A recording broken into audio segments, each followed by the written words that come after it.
So check it out. I got to tell you about this 70 Challenger that I have.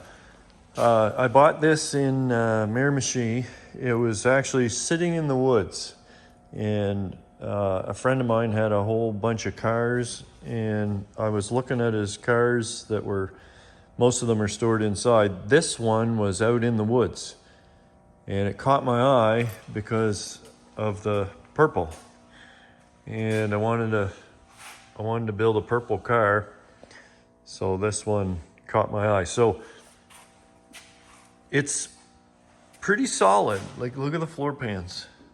They're actually fairly solid. The inner fenders and frame rail look really good.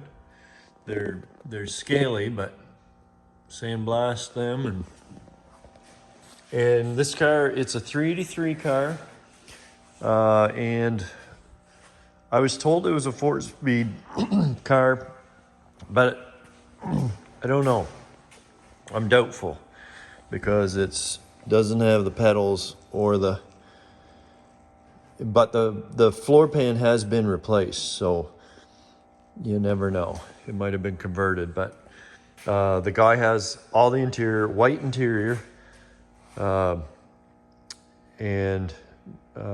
no vinyl top, so it was purple the whole way.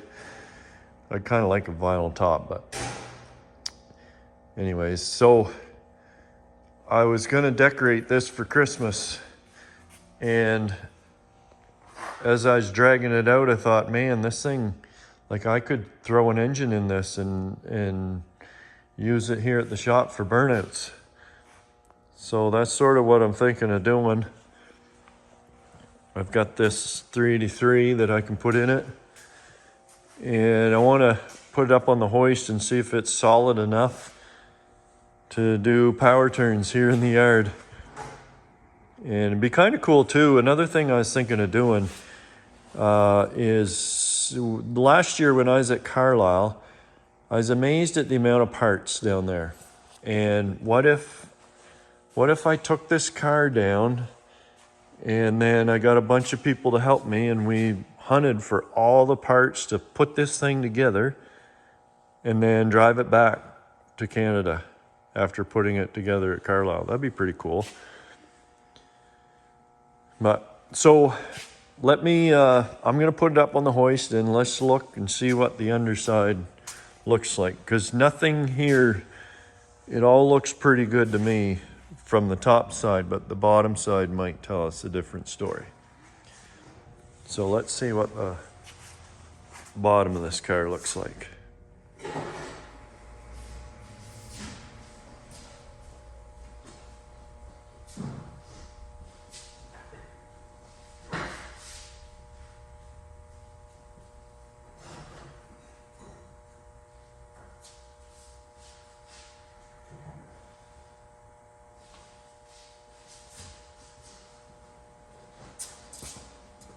Okay, up we go.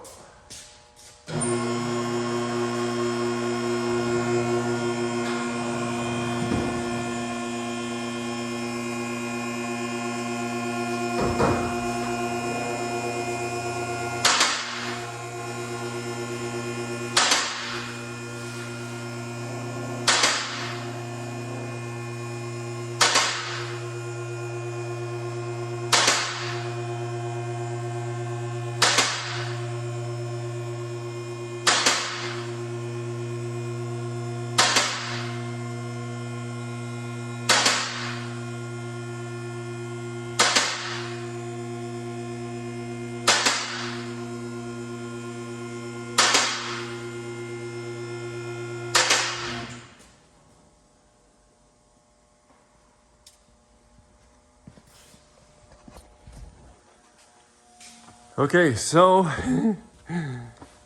it's got an 8 3/4 and potentially a sure grip. And the back rails, they're not bad. This one's been patched. But look at the purple. Yeah, little seedy back through here. The bottom, this rail definitely is bad. And somebody's put floor pans in it. So I'll probably, and it needs the torsion bar. It's solid, but in the front frame rail, both of them are really good. Sometimes they rot right here too, but it's really good on the front. This has been cut for some reason. So, structurally, I would say I'm actually surprised at how solid it is. But when you get replacing stuff, you're gonna replace almost everything. Like this back frame rail. But I have to decide how much work do I want to put in this. Look at the trunk, it's actually not bad. Like this car, in my opinion, is solid enough to put together, put this motor in it, 383, with a cam, heads, intake, and do burnouts in the yard. I think it's solid enough for that. So, but the other thing is, if I decide to restore this car, which I will eventually, do I want to do all the floors and stuff before I put the motor in? It's a question of time. How much time do I want to spend on it? Anyways, tell me what you think.